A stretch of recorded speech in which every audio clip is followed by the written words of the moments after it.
Well, Craig Ferguson and I are in love. He keeps having you on. You've been on his show more times than anybody in the history of the show. You have no idea what you're going to talk about. So what's up with the two of you? An intense connection. What's up, guys? Nikki Novak here in the Young Hollywood studio with Rampart star Brie Larson. Hi. Hi. You started acting when you were basically in the womb. Yeah. And you said that you longed to have like a normal job.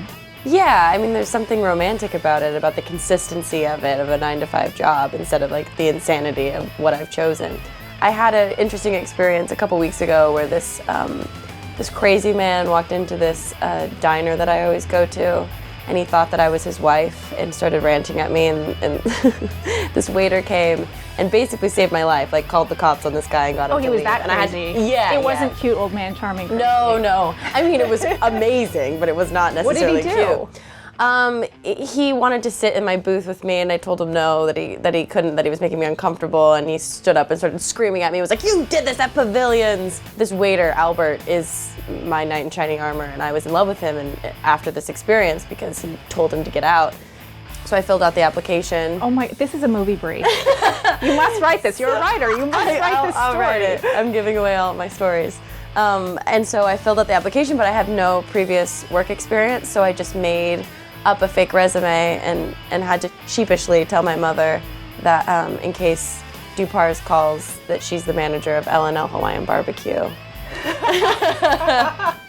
You wrote and directed The Arm? Yeah, I did it with my two best friends. There was 3 of us. We wrote and directed it together. And it was something about texting or? Yeah, it's about, it's basically about text messaging and this new form of technology and how it can be misconstrued. It's a dark comedy. I feel like there's one thing I cannot stand is when guys text me for dates. I know. Talking on the phone is so nice. I mean, the long form. Writing letters is so nice. And I know the guys that argue that texting is writing a letter. That is not okay. No. That's not someone to date, please. Absolutely not. So how was Sundance for you? It was crazy because I had never been before. So to get in with something that I wrote and directed was really an honor and exciting, and I didn't know what I was getting into at all. And it's my favorite things in the world. It's like nature and movies. So you're in Rampart. I am. With Woody Harrelson, who plays your dad. Are you asking for more vegetables? Only broccoli because I like eating the steak. I'm curious about that artwork you have on the wall there.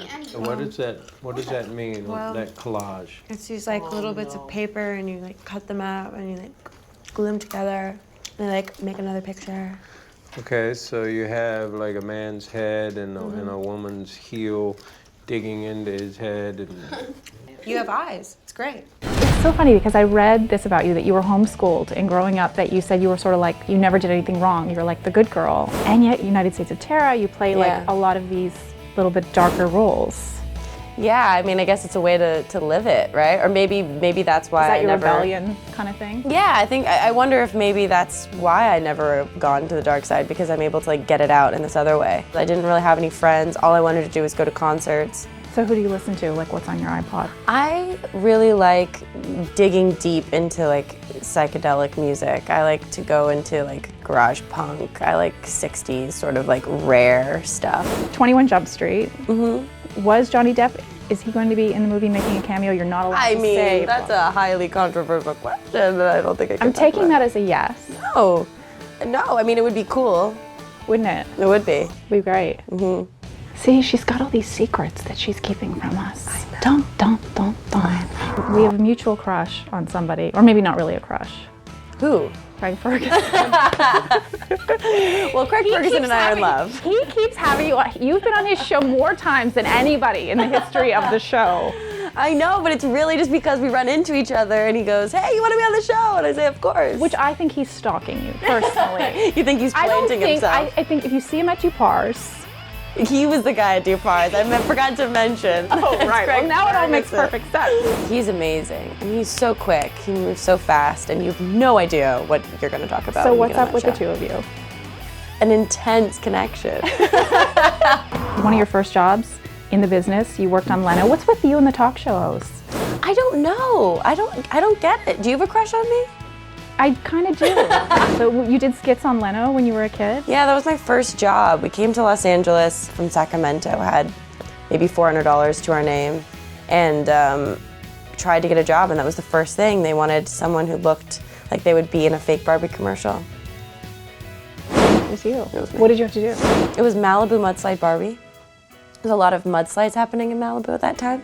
So it was this big, beautiful dollhouse, and it's us like happily playing with these dolls, and then there was this huge vat of mud, and we like dumped it, and all the Barbies flew out. You had a good life, Brie Larson. I mean, it's been exciting. Yeah, no doubt about it. Well, thank you so much for coming in. Yeah, thank you. And you'll be back on this couch.